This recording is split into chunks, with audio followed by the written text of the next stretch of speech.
السلام علیکم۔ آج نوران اکیڈمی میں ہم مریم الاسطرلابی پر بات کریں گے۔ اگر آپ اس سے مستفید ہوں تو براہ کرم سبسکرائب کر کے اور اس سے صدقہ جاریہ کے طور پر شیئر کر کے ہماری مدد کریں۔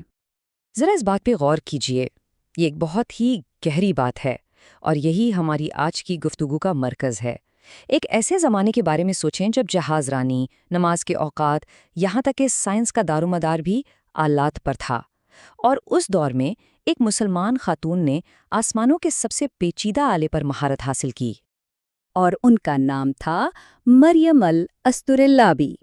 جی ہاں، یہ کہانی ہے اس عظیم مسلمان خاتون کی جس نے اپنی کاریگری سے، اپنے ہنر سے آسمانوں کو جیسے تسخیر کر لیا۔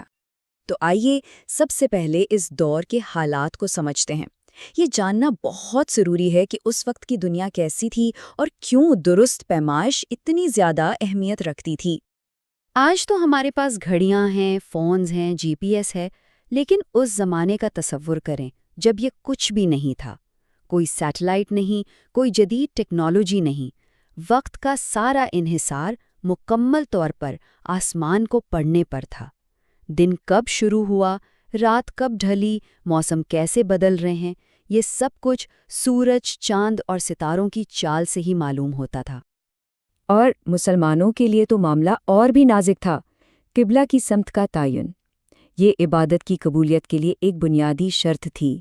آپ سوچیں، ایک چھوٹی سی غلطی کا مطلب عبادت کی سمت میں ایک بہت بڑی غلطی ہو سکتا تھا۔ تو درستگی صرف کوئی سہولت نہیں تھی، بلکہ یہ ایک دینی فریضہ تھا، ایک بہت بڑی ذمہ داری تھی۔ اور صرف عبادت ہی نہیں، بلکہ زندگی اور موت کا سوال بھی اسی سے جڑا تھا۔ مسافروں کے لیے، ملاحوں کے لیے، ستاروں کی رہنمائی میں اپنا راستہ تلاش کرنا، یہی سب کچھ تھا۔ ایک غلط حساب اور انسان وسیع صحراؤں میں یا بے کراں سمندروں کی لہروں میں ہمیشہ کے لیے کھو سکتا تھا۔ تو اس سب سے یہ بات واضح ہوتی ہے کہ اس دور میں درستگی کوئی عیش و عشرت کی چیز نہیں تھی، بلکہ ایک بنیادی ضرورت تھی۔ دنیا کو شدت سے ایسے آلات کی ضرورت تھی جو آسمان کی اس خاموش زبان کو، اس پیچیدہ نظام کو قابل فہم اعداد و شمار میں بدل سکیں۔ تو پھر سوال یہ اٹھتا ہے کہ اس اہم ضرورت کو کس نے پورا کیا؟ کون تھا وہ جس نے اس چیلنج کو قبول کیا؟ آئیے اب مریم کے پس منظر اور ان کے علم کی گہرائی پر ایک نظر ڈالتے ہیں۔ مریم کی پیدائش ایک ایسے گھرانے میں ہوئی جہاں علم اور ہنر کی بے پناہ قدر تھی۔ ان کے والد خود اسطرلاب بنانے کے ایک بہت بڑے ماہر تھے، لیکن مریم کو وراثت میں صرف اوزار ہی نہیں ملے، نہیں، بلکہ انہیں وہ نظم و ضبط، وہ لگن بھی ورثے میں ملی جو کسی بھی ہنر کو کمال تک پہنچانے کے لیے ضروری ہے۔ اور یہ کوئی معمولی بات نہیں تھی۔ ایک ایسے وقت میں جب بہت ہی کم لوگ ان جدید علوم میں مہارت حاصل کر پاتے تھے، مریم نے نہ صرف ایک بلکہ کئی شعبوں میں کمال حاصل کیا۔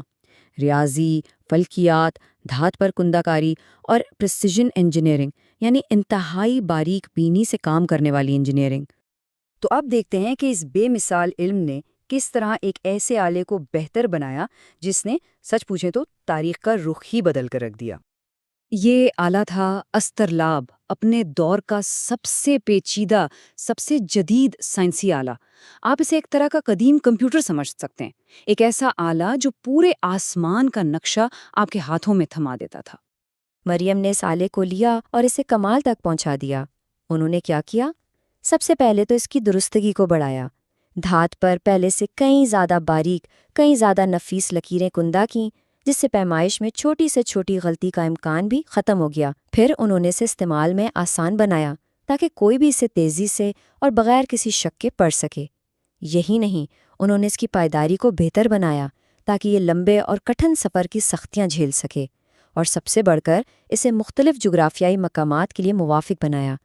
نتیجہ یہ نکلا کہ ان کے بنائے ہوئے آلات اتنے اعلیٰ معیار کے تھے کہ بڑے بڑے حکمران اور علماء خاص طور پر ان کی تلاش میں رہتے تھے۔ اور مریم کے اس کام کا اثر وہ بہت گہرا اور بہت وسیع تھا۔ ان کے بہتر بنائے گئے اسطرلابوں کی بدولت لاکھوں لوگوں کی زندگیاں بدل گئیں۔ لوگ نماز کے اوقات کا زیادہ درست تعین کر سکتے تھے، قبلہ آسانی سے تلاش کر سکتے تھے، زمین اور سمندر پر پہلے سے کہیں زیادہ محفوظ سفر کر سکتے تھے، اور فلکیات کا مطالعہ سائنسی بنیادوں پر کر سکتے تھے۔ سوچیں، ایک خاتون کی باریک بینی، ان کی محنت نسلوں تک لاکھوں لوگوں کے کام آئی۔ لیکن یہاں ایک سوال پیدا ہوتا ہے، آخر اس کام میں اتنی محنت، اتنی زیادہ احتیاط کیوں؟ اس کے پیچھے کیا جذبہ کار فرما تھا؟ کیا یہ صرف سائنس کا شوق تھا؟ نہیں، یہ صرف سائنسی تجسس نہیں تھا، اس کے پیچھے ایک بہت گہرا روحانی محرک چھپا ہوا تھا۔ اس بے پناہ احتیاط کی وجہ اسلام کی تعلیمات تھیں۔ اسلام ہمیں سکھاتا ہے کہ اللہ سبحانہ وتعالیٰ نے اس پوری کائنات کو ایک توازن، ایک اندازے کے ساتھ تخلیق کیا ہے، ہر چیز اپنی جگہ پر بالکل ٹھیک، اور اسی لیے ہر کام کو بہترین طریقے سے انجام دینا، جسے ہم احسان کہتے ہیں، وہ خود ایک عبادت ہے۔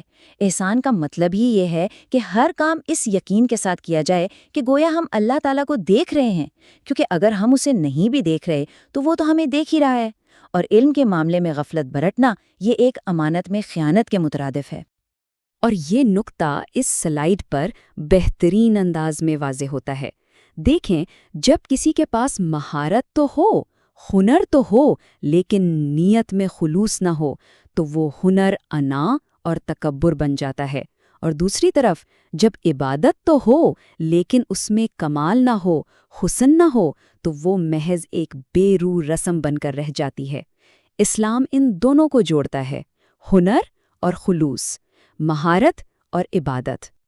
مریم الاسطرلابی کے لیے دھات پر ایک سیدھی اور کامل لکیر کھینچنا بھی اللہ صلی اللہ علیہ وسلم کی بارگاہ میں ایک نذرانہ پیش کرنے جیسا تھا۔ ان کے لیے ان کی کاریگری ہی ان کی عبادت تھی، ہنر عبادت بن گیا تھا۔ تو ان کی زندگی اور ان کے کام میں ہمارے لیے کیا سبق ہے؟ ان کی یہ میراث آج بھی ہمارے لیے ایک مشعل راہ ہے۔ پہلا اور سب سے اہم سبق، دنیا میں اثر ڈالنے کے لیے، پہچانے جانے کے لیے مشہور ہونا ضروری نہیں ہے، بلکہ ضروری چیز ہے مہارت، اپنے کام میں کمال حاصل کرنا۔ ہمارے اسلاف نے کبھی منظر عام پر آنے کی جلدی نہیں کی، انہوں نے اپنی ساری توجہ اپنے کام کو درست، کامل اور بہترین بنانے پر مرکوز رکھی۔ چاہے کوئی کوڈنگ کر رہا ہو، ڈیزائن بنا رہا ہو، پڑھا رہا ہو یا کوئی چیز تعمیر کر رہا ہو، ہر کام کو احسان کے ساتھ کرنا چاہیے، اس یقین کے ساتھ کہ اللہ سبحانہ وتعالی ہر تفصیل کو دیکھتا ہے اور جانتا ہے۔ مریم نے ان آلات کو کمال بخشا جو آسمان کو پڑھتے تھے، تو آج ہم سب کو اپنے آپ سے یہ سوال پوچھنا چاہیے، اگر انہوں نے ستاروں کو ناپنے والے آلات کو بہتر بنایا تو وہ کون سا ہنر ہے جسے ہم کمال تک پہنچائیں گے؟ نوران اسٹوڈیو کی طرف سے پیشکش اور تخلیق۔